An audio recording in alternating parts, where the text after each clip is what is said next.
help me in welcoming Bill Bell.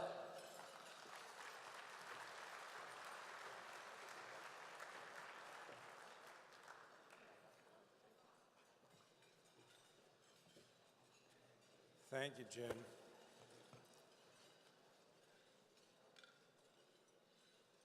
This is absolutely amazing. I thought that Gala was a big deal. This is a monster.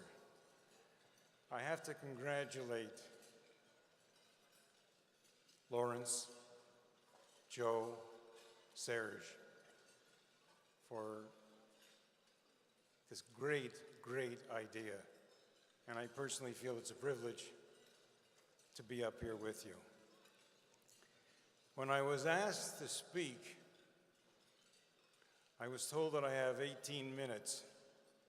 I've been in this business for 54 years and it reminded me of the story, Henny Youngman. Guy's going to work, he's standing at a bus stop, he realizes his watch isn't working, he takes a look at his watch, he sees a watch repair shop, he runs into the watch repair shop, and he says, excuse me, it's not working very well, and I don't want to change the handle, I'll be back at 5 o'clock. And the shopkeeper says, come in.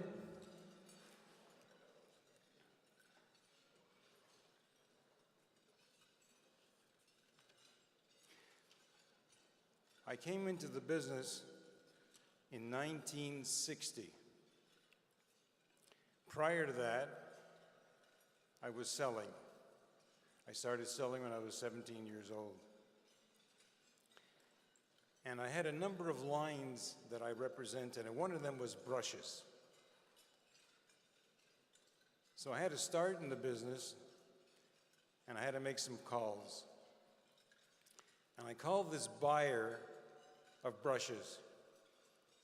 He worked for a ship line, and I used to sell him industrial brushes. So I call him and I say, Frank, hi. Bill Bell. He said, oh, hi, how are you, Bill? I said, fine. I'm with, and I'd like to see you if we can. And he says, fine. Now, if you remember, or those of you who are graduates of London Life, there was a life program story that you had to learn. So now I'm in Frank's office. I don't bring any brush samples in. I'm not in that business any longer. And I sit down and I start talking to Frank, and they always tell you at New Man School to see if you can work your way around to the front of the fellow's desk and sit with him. So I take out this piece of paper, and true to the story, how to tell the life program story, I said, Frank, how old are you? And he says, I'm 45. Why? I said, well, here you are at 45, and I start drawing a line. Here you are at 45, and you'll probably be retired at age 65. And he looks at me and says, Bill, what the hell does this have to do with brushes? What did I learn from that? My takeaway wasn't to speak more clearly. My takeaway is that I had to buy into what I was doing. And once I became comfortable in what I was doing, in selling insurance, then it all went from there.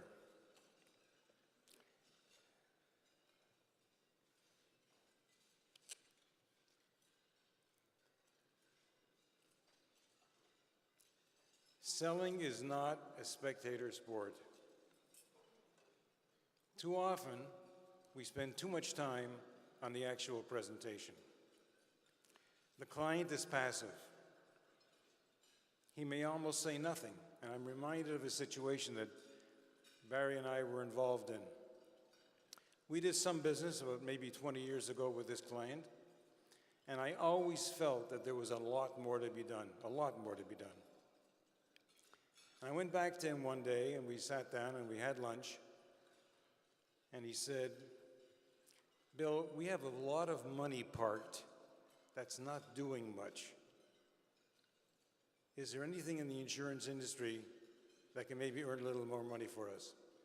So I got off on a tangent, and we started working on how they can invest their money. And we spent a huge amount of time. But the reality was we weren't focused on the issue. And we got nowhere. It was very unsuccessful. And finally, I called him back, probably about 2 years later, and I said, we have to talk. And I went to his office, and we sat down, and I thought to myself, the only way this is going to happen is if I really engage him. And frankly, that's the key to what we do. You have to engage your prospect or the individual. So I said to him, we haven't focused on the real issue. What do you think the real issue is? And he sort of looked at me and he said, well, I'm concerned about my family. There certainly was enough money, a huge amount of money in that particular family. I said, I think what we have to focus on is your tax exposure. And he said, yeah, that's probably what we should do. So the point is that we boiled it down right then and there, and it became a fantastic case. Always protect your time.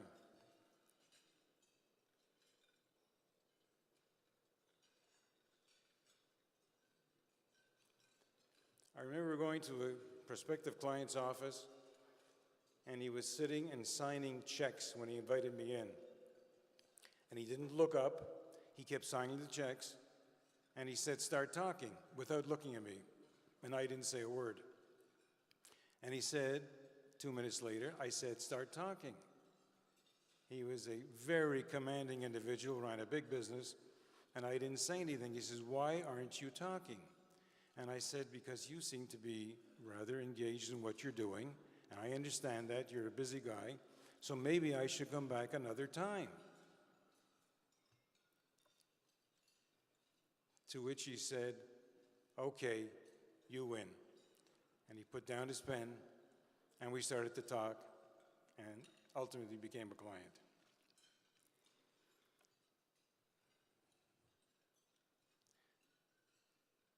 You have to be extremely protective of your time, and you have to think about who you want to give your time to. In that particular case, I didn't really want to walk away, but I was willing to. I was willing to get up. I didn't need the business that badly. And it's a wonderful business that we're in, that we can choose really who we want to deal with. But never close the door. Joe Dixon always says that you really know in the first 5 minutes when you're talking to a prospective client whether he's for you or not. Just remember that, whether he's for you or not. Not that you're for him, but he's for you.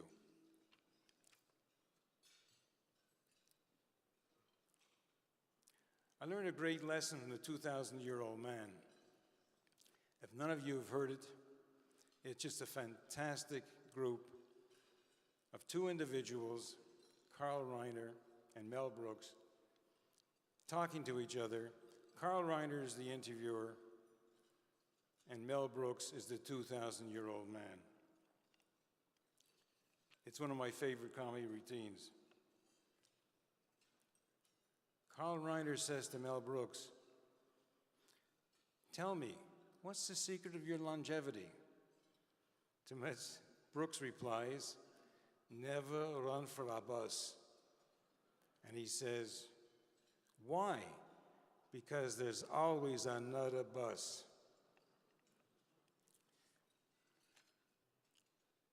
And our business is a lot like that.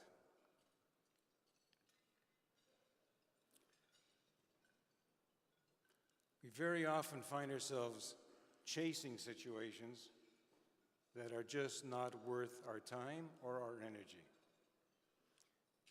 I always say, shoemaker, stick to your last. Only do what you're best at with people who appreciate you. Always think of that. If you're not being appreciated, you shouldn't be in this situation.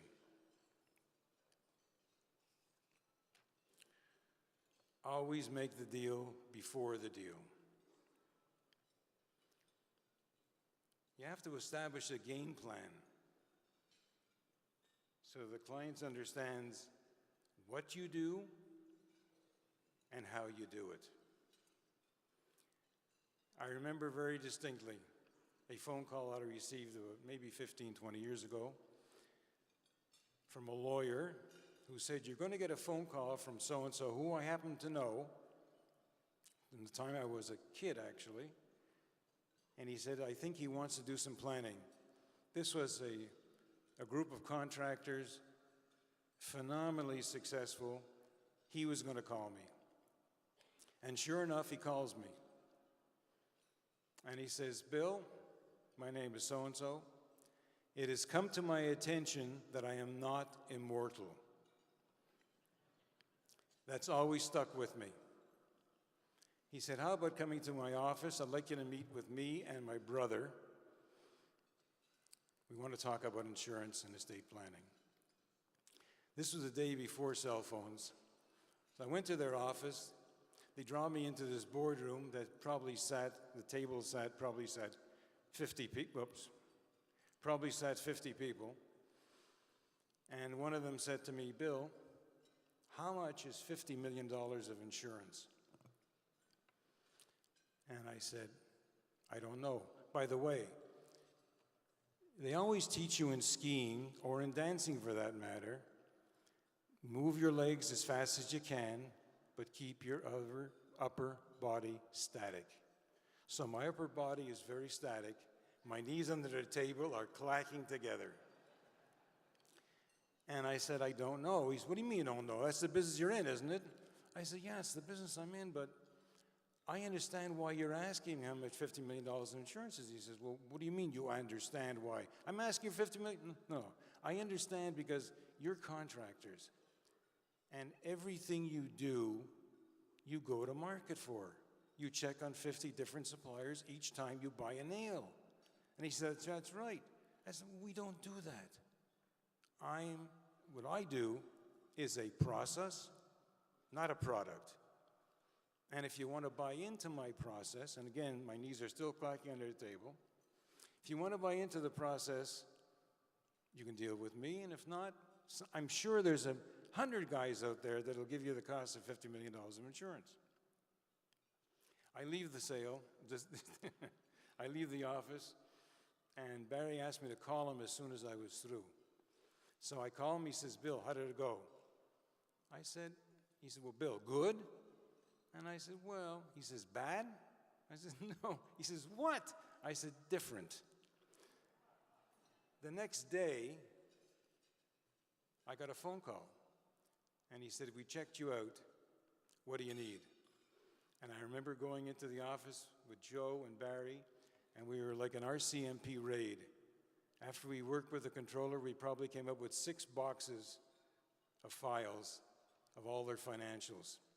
And of course, it went from there. Don't be a Charlie Chaplin. Charlie Chaplin, as you all know, was a comic genius. But he wasn't my role model because he did everything himself. He was the actor, the producer, the director. He was phenomenal, but that's not what we're all about. You have to focus on your particular talent. My attitude is, no one can do it all. And I always say, you don't have to know the answer if somebody asks you a particular question that you're stuck on. You have to know where to get the answer.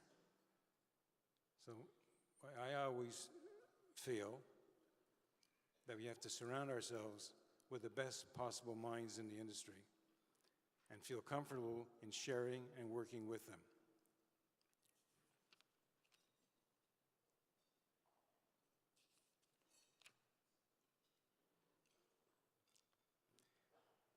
Maintain your sense of humor. If you all remember, there are some of you in the audience that will remember the Ed Sullivan Show. Jackie Mason, at the time, was one of the most successful comedians. It was October the 18th, 1964. He appeared in the Ed Sullivan Show, and anybody who remembers, Ed Sullivan gave him the 1-minute sign. He gave Ed Sullivan his own 1-minute sign. That finished his career. What he forgot, that he wasn't on the Jackie Mason Show, he was on the Ed Sullivan Show. It was Ed Sullivan's property, and that he forgot.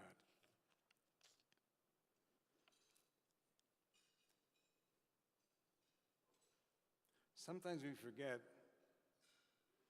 that a meeting is not about our presentation or our needs.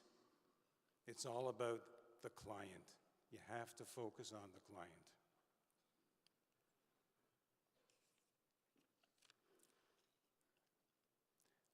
I always say to myself when I'm sitting in a meeting that it's not the Bill Bell show. It's the client's show. He has the power to hire me or to fire me. Check your ego at the door. And I'm reminded of a wonderful Frank Sinatra story. He was invited to appear at a senior's home for a benefit. And he came in, and he was walking towards the center stage, and an older woman with a walker appears right in front of him and says to him, "Hello." And he says, "Do you know who I am?" She says, "No, Sonny, but if you go to the front desk, they'll tell you." Always check your ego at the door. Failure has never been part of my vocabulary.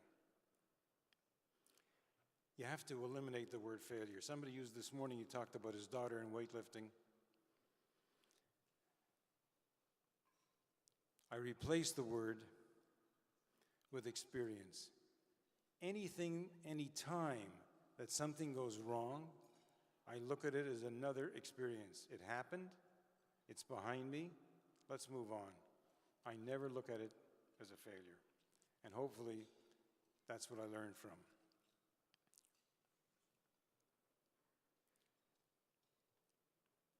Winston Churchill was a great leader. In closing, I want to share this lesson with you that I learned from him.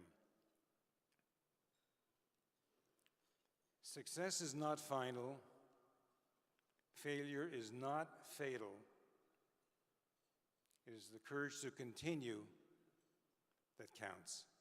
Thank you so much.